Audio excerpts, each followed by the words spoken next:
Avant de nous pencher sur ce mystère resté caché pendant des décennies, je vous invite à vous abonner à la chaîne et à activer les notifications. Dites-moi ce que vous en pensez dans les commentaires. D'où suivez-vous cette enquête? Je voudrais savoir quelle ville ou quel pays la suit. Le château se dressait sur la colline, telle une cicatrice ancestrale dans le paysage français. Ces tours de pierre sombres ne s'élançaient pas vers le ciel. Elles semblaient le contempler comme dans l'attente d'un cataclysme. La famille qui l'habitait depuis des siècles était connue par un nom de famille qui avait traversé les générations sans jamais se mêler véritablement aux habitants du village en contrebas, nobles, riches, respectés et évités. En ce matin gris, la grille de fer s'ouvrit dans un grincement lourd qui résonna dans la vallée silencieuse. Julien Moreau traversa la cour intérieure d'un pas mesuré, ressentant le poids de l'édifice. Il n'était pas un visiteur ordinaire. On l'avait convoqué en urgence après la mort subite du patriarche Henri de Montferrand, un homme dont la présence avait toujours semblé plus imposante que le château lui-même.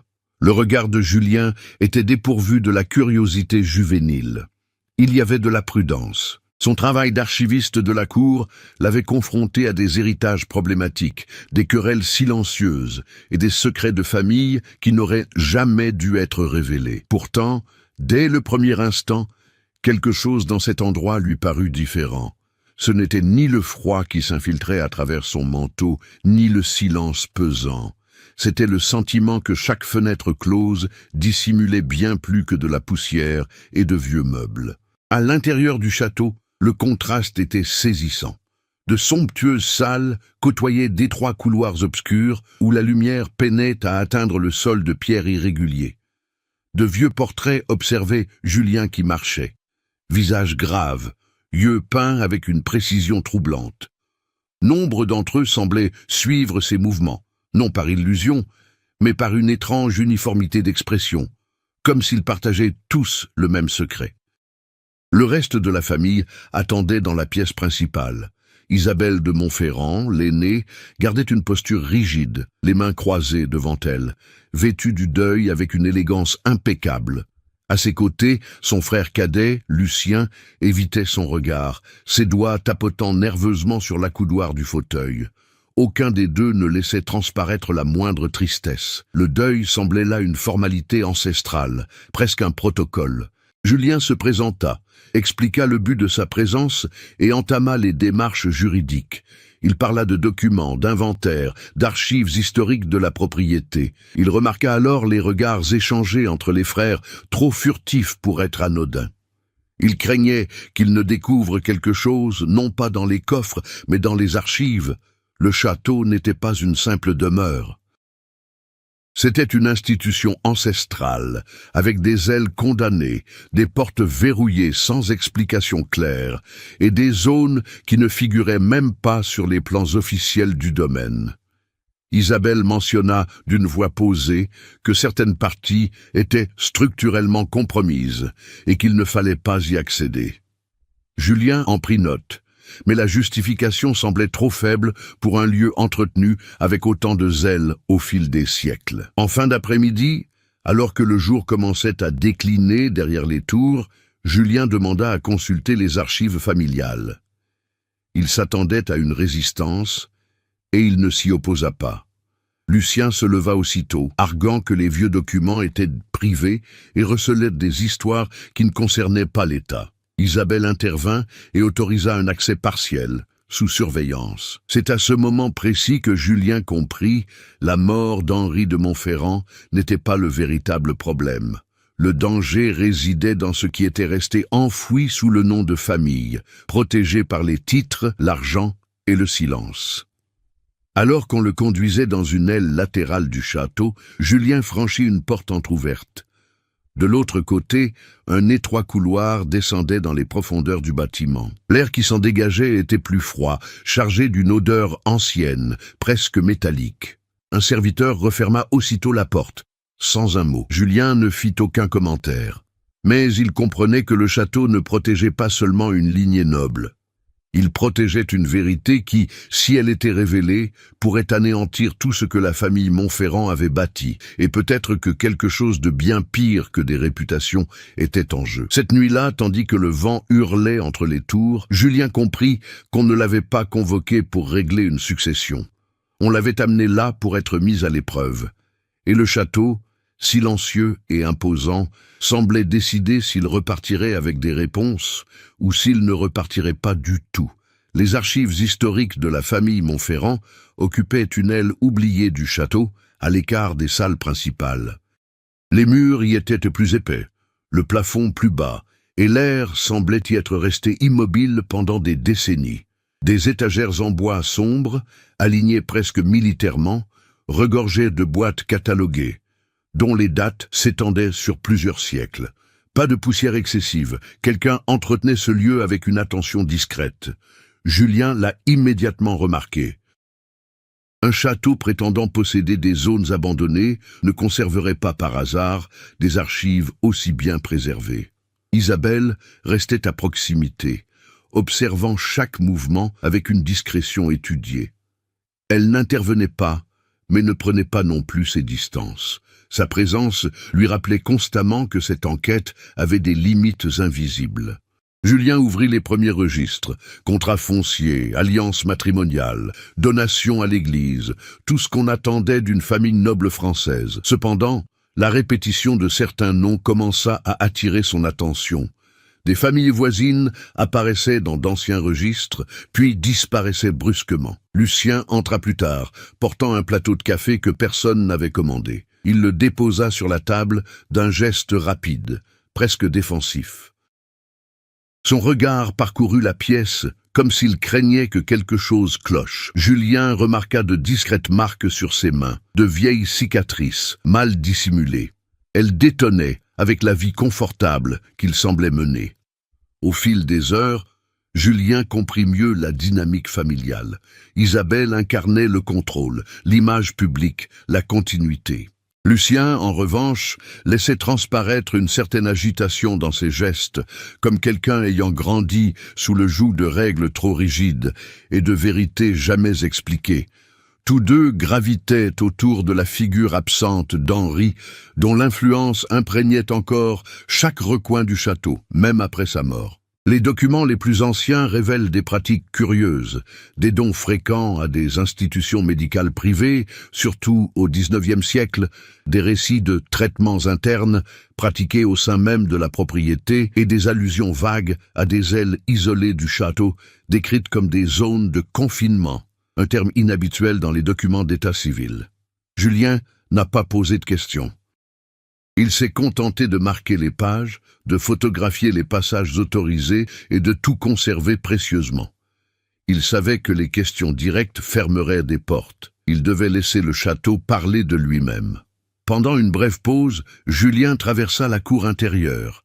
Le village au loin paraissait bien petit comparé à l'imposant bâtiment.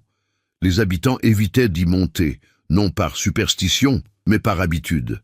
La famille Montferrand avait toujours réglé ses affaires en interne. Les problèmes descendaient rarement de la colline. Ils disparaissaient tout simplement. Un vieux jardinier, homme de peu de mots, traversa la cour en poussant une charrette vide. Lorsque Julien le salua, il ne reçut qu'un bref signe de tête. Avant de reprendre son chemin, l'homme murmura quelque chose de presque inaudible, d'un ton neutre. « Il y a des portes qu'il ne faut pas ouvrir ». Ce n'était pas un avertissement dramatique, c'était une observation empreinte de lassitude. De retour à l'intérieur, Julien constata que certains plans du château ne correspondaient pas aux documents officiels. Des extensions non répertoriées, des couloirs délibérément omis, rien ne semblait dû au hasard. L'environnement imprégnait le comportement de ses habitants, leur imposant silence, discipline et obéissance. Le château n'abritait pas seulement la famille, il la façonnait. Isabelle annonça la fin des activités de la journée d'un ton poli mais ferme. Julien rassembla ses affaires, conscient d'être allé assez loin pour éveiller les soupçons. En sortant, il remarqua une porte au fond de la pièce, dissimulée parmi les étagères. Elle ne figurait dans aucun catalogue. Lorsque son regard croisa celui d'Isabelle, elle détourna les yeux pour la première fois. Julien comprit alors que les Montferrand ne se contentaient pas de dissimuler un secret du passé. Ils vivaient au cœur même de ce passé, et le moindre faux pas pouvait le transformer d'observateur en acteur d'une histoire qu'il ne fallait jamais raconter. Le lendemain matin, Julien se réveilla avant l'aube.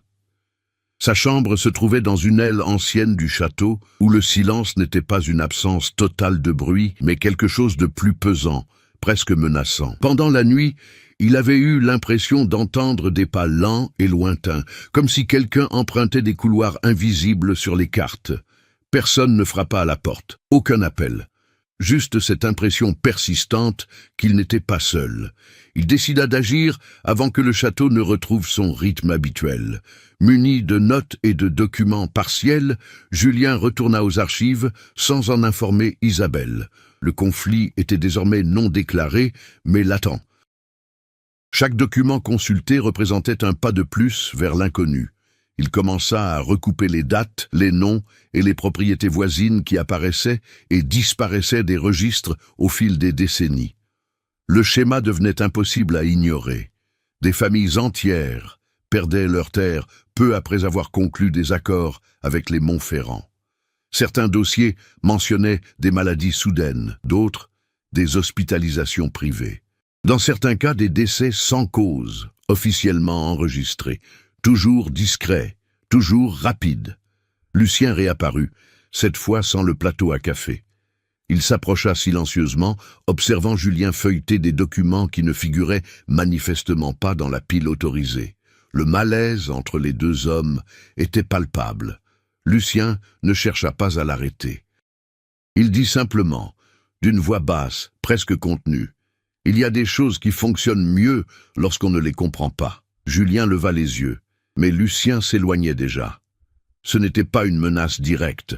Cela ressemblait plutôt à un avertissement tardif. Le conflit s'envenima lorsque Julien demanda au service d'état civil l'accès aux plans originaux du château. La réponse fut trop rapide. Les documents avaient été retirés de la circulation des décennies auparavant à la demande de la famille Montferrand elle-même, au nom de la sécurité nationale dans un contexte d'instabilité historique.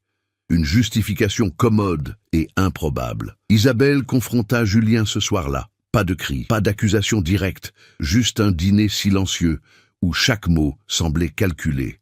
Elle parla du poids de l'héritage, de la responsabilité de maintenir l'ordre, de la façon dont certaines vérités n'engendrent pas la justice, mais seulement le chaos. Julien comprit qu'elle ne défendait pas seulement la mémoire de son père. Elle défendait un système. Entre-temps, de petits événements commencèrent à s'accumuler. Des portes que Julien se souvenait avoir vues ouvertes semblaient désormais verrouillées. Les couloirs paraissaient plus longs que la veille. Un document disparut de la table où il l'avait laissé, remplacé par un autre, similaire mais incomplet. Le château réagissait à l'enquête. Les personnages secondaires commencèrent à se manifester davantage. Les domestiques étaient plus attentifs. Le jardinier apparaissait dans des endroits inattendus, toujours silencieux. Un médecin de famille arriva au château à l'improviste et n'y resta que quelques heures. Julien remarqua des marques récentes dans la cour intérieure, comme si un objet lourd avait été déplacé pendant la nuit. L'attention cessa d'être abstraite lorsque Julien découvrit, dissimulé parmi des archives du XIXe siècle, un rapport incomplet sur des expériences médicales privées menées dans la propriété. Le texte technique et froid décrivait des contraintes humaines et des résultats acceptables. Aucun nom, seulement des chiffres. À cet instant, Julien comprit que le conflit n'était pas seulement juridique ou historique, il était physique, actuel. Le château n'était pas un relique d'horreur antique. C'était un lieu où certaines pratiques s'étaient normalisées au fil des générations, protégées par le prestige, le silence et la peur. Alors qu'il terminait son rapport, il entendit des pas dans le couloir. Pas rapides, pas discrets. Des pas qui ne se souciaient guère d'être entendus. Le conflit, qui s'intensifiait lentement, avançait désormais de façon directe. Julien n'était plus certain de maîtriser encore l'enquête, ou d'en être devenu partie intégrante. La première intrigue secondaire se déroula sans prévenir, s'insinuant dans le quotidien du château comme un bruit de fond constant. Julien comprit qu'il n'était pas simplement observé, mais surveillé. Les domestiques ne se déplaçaient plus au hasard. Chacun de ces mouvements était accompagné d'une présence différente, comme si une surveillance silencieuse pesait sur lui. Aucune confrontation directe, juste une présence. Cette surveillance prit forme lorsque le jardinier, jusque-là une figure périphérique, commença à apparaître aux mêmes endroits que Julien, toujours à distance. Dans un rare moment, alors qu'ils se trouvaient tous deux près de la serre abandonnée, l'homme rompit le silence.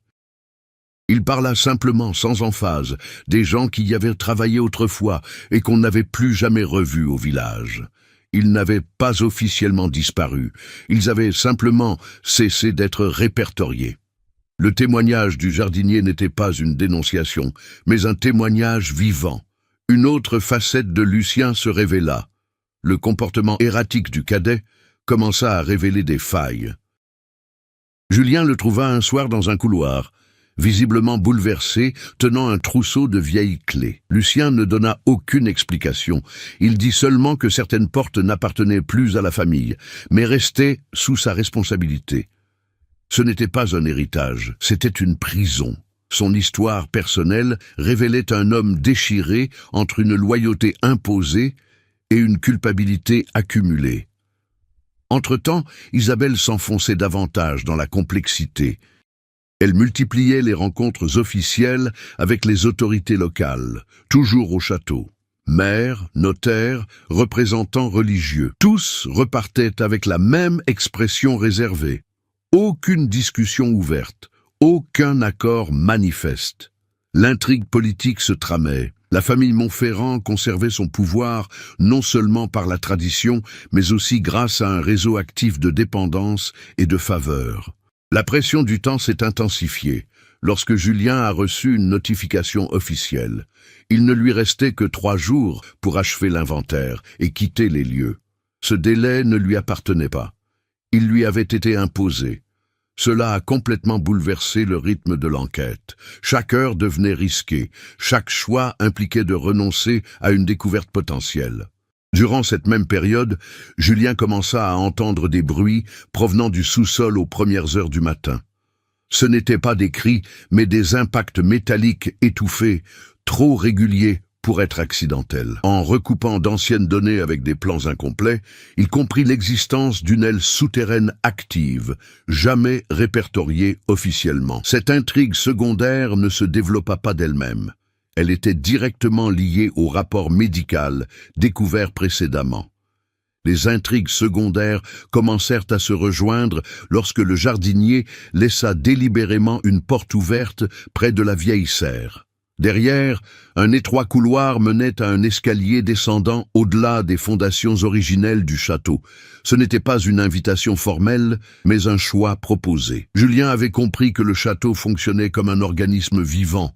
Ceux qui collaboraient, survivaient, ceux qui observaient trop, étaient absorbés. Chaque personnage gravitait autour de ce système à sa manière, certains par peur, d'autres par intérêt personnel, d'autres encore par culpabilité. Les intrigues secondaires n'avaient plus besoin d'être développées. Elles exigeaient une résolution, et le temps, désormais officiellement limité, transformait toute hésitation en un danger bien réel. Julien descendit l'escalier du couloir secret sans utiliser de lumière artificielle. Ce n'était pas une décision rationnelle. Quelque chose dans l'air souterrain semblait réagir à la lumière, comme si l'obscurité faisait partie intégrante du lieu. Chaque pas accentuait l'isolement du château connu, l'éloignant des salles majestueuses et de l'architecture conçue pour être vue. L'espace en dessous ne ressemblait ni à des cachots médiévaux, ni à des catacombes. Il était fonctionnel.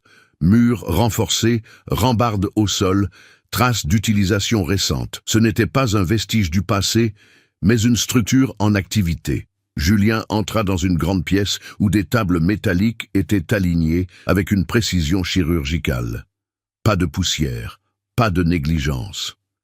Le déclic se produisit lorsqu'il découvrit un classeur scellé du sceau familial. À l'intérieur se trouvaient des dossiers modernes, noms, âge, diagnostics et dates. des personnes qui avaient disparu du village au cours des dernières décennies, des travailleurs saisonniers, des visiteurs. Aucun nom de famille significatif, aucun lien apparent entre eux, si ce n'est un. Ils avaient tous traversé le domaine du château.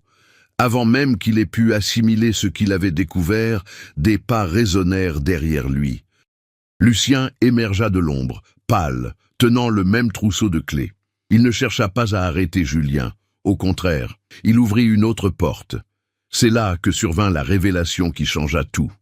Jusqu'à quelques années auparavant, le château abritait une aile dédiée aux traitements expérimentaux sur l'être humain, un héritage de pratiques initiées au XIXe siècle et adaptées au fil du temps. Il ne s'agissait pas de tortures rituelles ni de cas isolés de folie. C'était une méthode, une sélection, un contrôle. La famille croyait et conservait des données scientifiques à l'appui que certaines prédispositions comportementales pouvaient être induites, modifiées ou effacées. Henri de Montferrand était le plus fervent défenseur de la continuité. Isabelle, l'administratrice. Lucien, l'exécuteur testamentaire malgré lui. La réaction de Julien ne fut pas l'horreur immédiate, mais une compréhension dangereuse. Il comprit que cette structure n'avait pas survécu grâce à un secret absolu, mais grâce à un consentement fragmenté. Chaque génération n'acceptait que le strict nécessaire pour que le système continue de fonctionner. Le véritable tournant survint lorsque Lucien révéla que son père n'était pas mort de cause naturelle. Henri avait tenté de relancer les expériences. Isabelle s'y opposa, non par éthique, mais en raison du risque. La mort avait été une ultime et silencieuse mise à l'épreuve. Julien comprit alors qu'il n'était pas confronté à un mystère historique, mais à un système toujours en activité.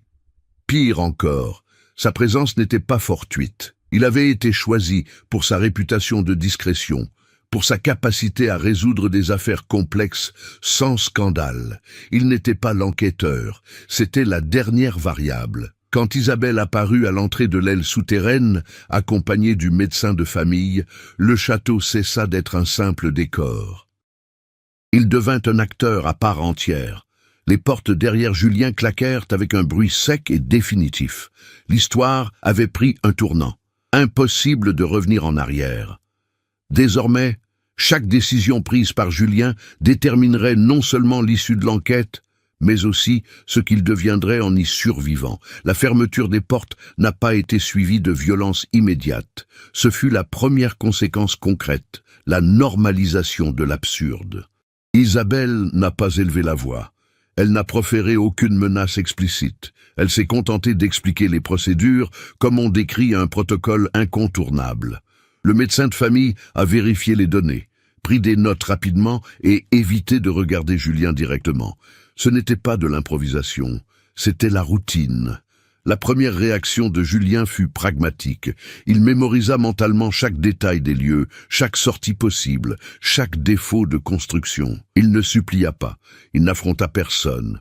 Il comprenait que toute réaction émotionnelle hâtive le placerait au même rang que les personnes fichées. La conséquence d'en savoir trop fut immédiate. Il n'était plus un visiteur. Lucien demeura silencieux, replié sur lui-même, observant la scène comme quelqu'un qui connaissait déjà la fin de ce genre d'histoire. Sa réaction n'était ni obéissance ni rébellion, c'était la paralysie. Cela confirma à Julien que son jeune frère n'avait jamais eu de véritable contrôle. Il avait seulement survécu au sein du système.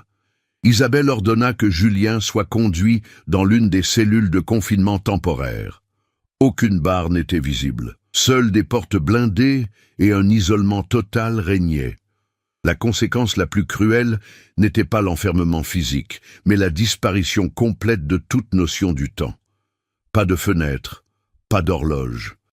Plus aucune notion du jour ni de la nuit. Entre-temps, le château réagissait à l'extérieur. Au village, l'absence de Julien fut enregistrée comme un départ anticipé. Les documents officiels commencèrent à être préparés pour clore la succession, la qualifiant de conclusion satisfaisante. La machine sociale se mit en marche pour effacer les traces, comme elle l'avait fait tant de fois auparavant. En interne, de petites réactions se firent jour. Le jardinier cessa de venir. Les domestiques évitaient l'aile souterraine. L'un d'eux laissa tomber une clé près de la porte de Julien. Non par négligence, mais par une décision silencieuse. Un geste minime, mais lourd de conséquences. Le fonctionnement du système ne faisait plus l'unanimité. Isabelle remarqua le changement. Elle renforça les mesures de sécurité, restreignit les accès et limita les déplacements internes. Sa réaction fut un contrôle absolu. La moindre faille devait être colmatée avant même qu'elle ne soit visible. Le château entra dans un état de confinement total. Julien, isolé, entendit de nouveau les bruits métalliques au loin. Cette fois, il reconnut le schéma. Des préparatifs. Quelque chose s'organisait, s'ajustait, se finalisait peut-être. La conséquence du point de bascule était claire. Il ne s'agissait plus de savoir si le système allait perdurer, mais comment il allait être préservé. Lucien finit par apparaître, seul, de l'autre côté de la porte. Il ne dit rien. Il glissa simplement une fine enveloppe par l'entrebâillement. À l'intérieur se trouvaient des plans incomplets du sous-sol et un court mot manuscrit. Tout ne doit pas nécessairement continuer. La réaction de Julien fut immédiate. Pour la première fois depuis son arrivée au château, il cessa de réagir et se mit à agir. Julien ne tenta pas de s'échapper immédiatement. Ce fut le premier changement notable dans son comportement. Auparavant, chacun de ses mouvements était instinctif, dicté par le rythme imposé par le château. Désormais, il agissait de manière réfléchie. Il étudia les plans incomplets que Lucien lui avait remis, mémorisa des itinéraires alternatifs et releva les incohérences entre les anciennes cartes et la réalité des lieux. Sa progression ne se manifesta pas par un courage soudain, mais par une discipline silencieuse. La seconde transformation s'est produite lorsque Julien a cessé de se considérer comme une victime potentielle. Il a commencé à observer les habitudes humaines au château avec la même attention qu'il portait à l'architecture. Il a remarqué que la surveillance n'était pas continue, mais organisée par roulement strict. Les domestiques évitaient certaines zones après minuit. Le médecin ne circulait qu'à des heures précises. Le système, bien qu'ancien et puissant, reposait sur la routine, et la routine crée toujours des failles. Lorsque l'occasion se présenta, ce ne fut pas de façon spectaculaire. Une porte resta déverrouillée quelques minutes de plus que d'habitude. Un couloir vide au moment opportun. Julien avança juste ce qu'il fallait, testant les limites sans les franchir. Au lieu de fuir, il commença à explorer les zones adjacentes au confinement, étendant son contrôle sur l'espace souterrain. Lors de ces raids contrôlés, il découvrit des documents récents négligemment jetés. Non pas des noms complets, mais des initiales, des codes, des dates. De quoi établir une continuité entre passé et présent. Le château n'avait pas abandonné ses pratiques, il les avait simplement rendues plus efficaces, moins visibles. Le déclic émotionnel s'est produit lorsque Julien a découvert une cellule vide encore marquée par une occupation récente. En d'autres circonstances, cela aurait provoqué un choc ou une indignation immédiate. Désormais, sa réaction fut différente. Il a mémorisé mentalement chaque détail, chaque défaut de structure, chaque bruit. L'horreur cessa de le paralyser. Elle devint un moteur. Lucien réapparut à plusieurs reprises, toujours silencieusement, laissant toujours derrière lui de maigres ressources. Une vieille lampe torche, une carte d'accès désactivée, des informations éparses. Julien comprit que la croissance n'était pas un chemin solitaire. Il tissait des alliances fragiles, fondées non sur une confiance absolue, mais sur un besoin partagé. Le changement le plus important, cependant, était d'ordre intérieur et pratique. Julien abandonna l'idée de s'en sortir indemne. Il commença à planifier un impact. Il comprit que sa survie n'aurait de sens que si le système subissait de réels dommages. S'échapper ne suffisait pas. Il fallait briser le cycle. À la fin de cette période, Julien ne se déplaçait plus ni comme un invité ni comme un prisonnier. Il se déplaçait comme quelqu'un qui connaissait le château presque aussi bien que ses héritiers. L'âge ne l'avait pas rendu physiquement plus fort, mais plus dangereux, plus conscient, plus méthodique, prêt à dépasser le rôle qui lui avait été imposé. Il n'avait pas conquis le château, mais elle avait appris à l'affronter de l'intérieur. Le temps cessa d'être abstrait lorsque Julien comprit que le château se réorganisait. Aucun message ne fut diffusé, mais le rythme interne avait changé. Les horaires furent modifiés, les zones isolées bouclées et la circulation réduite au strict minimum. C'était une préparation. Non pas pour s'échapper, pour tourner la page. Julien profita des dernières brèches laissées par Lucien pour accéder à l'aile centrale du sous-sol. Là, il découvrit le point de convergence des intrigues secondaires, dossiers médicaux, plans architecturaux et listes de mouvements logistiques rassemblés en un seul noyau opérationnel. Il ne s'agissait pas d'une simple zone de confinement, c'était le cœur du système Montferrand. L'intrigue secondaire du jardinier s'acheva discrètement lorsque Julien découvrit ses affaires abandonnées près de la vieille serre. Aucun corps, aucune trace, juste une absence. Le message était clair, ceux qui aidaient trop disparaissaient. Cela accéléra toutes les décisions suivantes. Lucien fit son dernier geste. Lors d'une brève et tendue rencontre, il accorda à Julien un accès temporaire au système électrique du château, ancien, instable, mais fonctionnel. Il n'y eut pas d'adieu, juste un regard qui confirma que c'était sa seule chance d'agir. Le sentiment de culpabilité atteignit son paroxysme. Isabelle, quant à elle, prit les choses en main. Elle annula les rendez-vous extérieurs, coupa toute communication et fit revenir définitivement le médecin de famille. Sa démarche n'était pas défensive, mais définitive. Elle n'avait pas l'intention de négocier ni de corriger les excès. Elle comptait en finir. Julien comprit que le château fonctionnait désormais selon un compte à rebours. Une dernière phase de nettoyage était prévue. Dissimulée sous des termes administratifs et médicaux. Des personnes seraient écartées, les dossiers consolidés. Le système en ressortirait allégé, plus silencieux. Faute de temps pour poursuivre les investigations, Julien organisa ce qu'il possédait. Preuves matérielles, copies de fortune, voies d'évacuation et surtout, l'endroit précis où une défaillance structurelle pourrait déclencher une réaction en chaîne. Il ne s'agirait pas d'une destruction totale, mais d'une mise à nu. La tension atteignit son paroxysme lorsque les bruits métalliques cessèrent. Le silence absolu indiquait que tout était prêt. Dès lors, chaque action préfigurerait l'affrontement final. Julien se positionna dans le couloir, reliant le sous-sol à l'aile principale. Il ne cherchait pas à prendre l'avantage, mais à saisir la moindre opportunité. Le château était préparé à résister aux invasions extérieures, pas à un effondrement provoqué de l'intérieur. Le point culminant ne serait pas annoncé par des explosions ou des cris. Il commencerait par un choix précis. Julien a déclenché l'effondrement sans tambour ni trompette. Un simple réglage du vieux réseau électrique a suffi à provoquer une oscillation contrôlée. Les lumières du sous-sol ne se sont pas éteintes immédiatement. Elles ont vacillé, comme si le château tentait de comprendre ce qui se passait. Aucune alarme n'a retenti. Cette structure avait été conçue pour s'effondrer silencieusement. La réaction fut immédiate. Isabelle apparut sur la passerelle supérieure de l'aile centrale, accompagnée du médecin. Son visage ne trahissait aucune surprise, seulement du calcul. Elle comprit alors que Julien ne tenterait pas de s'enfuir. Il avait choisi l'affrontement. Le conflit central éclata lorsque Julien déclencha l'ouverture partielle des salles de confinement, libérant ainsi des documents physiques et numériques dans le système d'archivage interne et externe. Un ancien mécanisme de sécurité conçu pour protéger la famille contre les pertes accidentelles. Isabelle n'avait jamais imaginé que quelqu'un puisse utiliser ce même système contre elle. Le tournant survint lorsque Lucien apparut parmi les domestiques, bravant les ordres directs. Il ne chercha pas à arrêter Julien.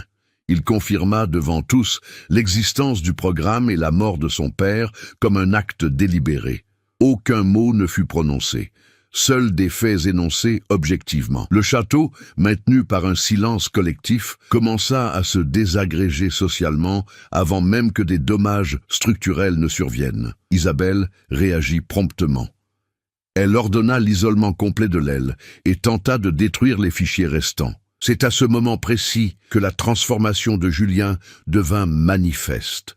Sans hésiter, il s'avança, verrouilla manuellement les commandes et maintint le système en marche, même au péril de sa vie. L'homme prudent du début avait laissé place à celui qui était prêt à assumer les conséquences de ses actes. L'affrontement final n'était pas physique, mais fonctionnel. Isabelle réalisa trop tard qu'elle avait perdu le contrôle du flux d'informations, la seule chose qui avait toujours protégé sa famille. Lorsque les autorités extérieures commencèrent à répondre aux signaux automatiques du système, le château cessa d'être une forteresse isolée. Le docteur tenta de s'enfuir, les domestiques se dispersèrent, Lucien resta immobile, comme s'il acceptait enfin son sort. Julien, blessé et épuisé, resta debout jusqu'à la toute dernière seconde. Il ne cherchait pas une victoire personnelle, mais une percée décisive. Lorsque les portes principales du château furent forcées, le système de Montferrand était déjà condamné. Le point culminant ne s'est pas terminé par une chute de pierre, mais par la révélation du secret. Et Julien, à jamais marqué, n'était plus l'archiviste discret qui avait franchi le portail quelques jours auparavant. Le château n'était pas tombé. Ce fut la première constatation troublante à l'arrivée des autorités. Ses murs étaient toujours debout, les tours intactes, la porte de fer toujours aussi imposante. Pour un observateur extérieur, rien ne semblait avoir changé. La véritable ruine s'était produite à un autre niveau, invisible, mais irréversible. Les jours suivants furent marqués par des déplacements contrôlés. Les véhicules officiels gravissaient la colline à des heures irrégulières. Techniciens, enquêteurs et représentants légaux parcouraient des couloirs auparavant interdits d'accès, désormais éclairés d'une lumière crue qui révélait ce que le silence avait protégé pendant des décennies. Le sous-sol fut isolé, inventorié, scellé et transformé en lieu d'enquête permanent. Isabelle de Montferrand ne chercha pas à s'échapper. Elle garda son sang-froid jusqu'au bout, répondant aux questions avec une précision excessive, comme si elle croyait encore que la méthode et la rationalité pouvaient neutraliser toute conséquence. Son erreur finale fut la même qui avait fait prospérer le système pendant des générations, sous-estimer l'impact de la révélation publique. Les titres et l'influence ne résistèrent pas aux archives, aux dates, aux liens documentés avec une précision chirurgicale. Lucien disparut des radars. Ni en victime, ni en héros, son témoignage fut consigné, suffisant pour établir les faits essentiels. Après cela, on le vit pour la dernière fois quitter le village, sans bagages apparents, se fondant dans cette même absence qu'il avait contribué à entretenir. Son destin demeura incertain, à l'image de toute son existence. Le médecin de famille a été interpellé devant la propriété et a tenté de négocier son silence en échange de quelques informations. Il n'en a pas eu le temps. Le système ne protégeait plus ses agents lorsque les rouages centraux ont dysfonctionné. Julien a survécu, mais il n'en est pas sorti indemne. Ses blessures ont guéri rapidement. Les séquelles, elles, ont persisté. Il a livré de longs témoignages, examiné des documents, confirmé leur authenticité. Il a rempli sa mission jusqu'au bout, mais n'est pas retourné à son ancien poste. Le rôle d'archiviste neutre était devenu impossible après avoir franchi les limites du château. Dans le village, le silence changea de forme. Ce n'était plus la soumission, mais l'attente. Certaines familles trouvèrent des réponses tardives. D'autres ne firent que confirmer d'anciennes pertes. Aucune vérité n'apporta un soulagement complet. Seule la paix intérieure s'installa. Le château demeurait une structure physique, désormais fermée, gardée, vidée de sa véritable fonction. Ce qui jadis façonnait les comportements devint un objet d'étude, de crainte et de répulsion. L'histoire ne s'est pas conclue par une justice pleine et entière. Elle s'est terminée par une interruption. Et, pour un système conçu pour durer des siècles, c'était la fin la plus définitive qui soit. Des mois plus tard, le château restait fermé, entouré de barrières provisoires et d'affiches officielles que personne ne prenait la peine de lire. On évitait à nouveau la colline, non par ordre, mais par instinct. La nuit, des lumières apparaissaient brièvement à des fenêtres qui n'auraient pas dû être alimentées, s'éteignant avant que quiconque puisse vérifier ce qu'il voyait. Julien ne retourna jamais dans la région. Son nom disparut des registres publics avec la même efficacité qu'il avait lui-même contribué à le faire révéler par le passé. Non par peur, mais par choix. Certaines vérités n'exigent pas la continuité. Elles exigent la distance. Dans le village, on raconte encore que le château n'abrite pas de fantômes, mais des habitudes, et que les structures construites pour contrôler les gens ne meurent pas lorsqu'on les ferme. Elles attendent simplement la prochaine tentative d'utilisation. Maintenant que le silence du château est rompu, la question demeure: dans quelle mesure les structures de pouvoir peuvent-elles survivre uniquement grâce à la peur et à l'inaction collective? Les histoires comme celle-ci ne s'arrêtent pas à la fin du livre. Elles se poursuivent dans les réflexions qu'elles suscitent. Si cette histoire vous a interpellé, n'hésitez pas à partager vos impressions. Qu'est-ce qui vous a le plus perturbé? Le secret lui-même, ou le fait qu'il ait été gardé si longtemps sans résistance? Croyez-vous que les systèmes de ce genre disparaissent réellement ou se transforment simplement? Commentez, réfléchissez et transmettez cette histoire, car certaines vérités ne perdurent que si l'on refuse de les oublier. Guys, there's no fucking copper in this... No! No! Please, no! High five! How did I dodge it? More?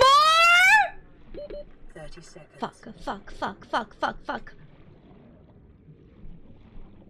Fuck. Yeah, 30 seconds. it's okay. Shack walls for copper? Oh. Oh! I'm blind. Nice. Copper! I'm so fucking blind. It was right there. It's okay. Scan everything. Calm. Eggies. There was a spooky fish here. Seek fluid intake. Can I drink my own piss in this game? Asking for a friend.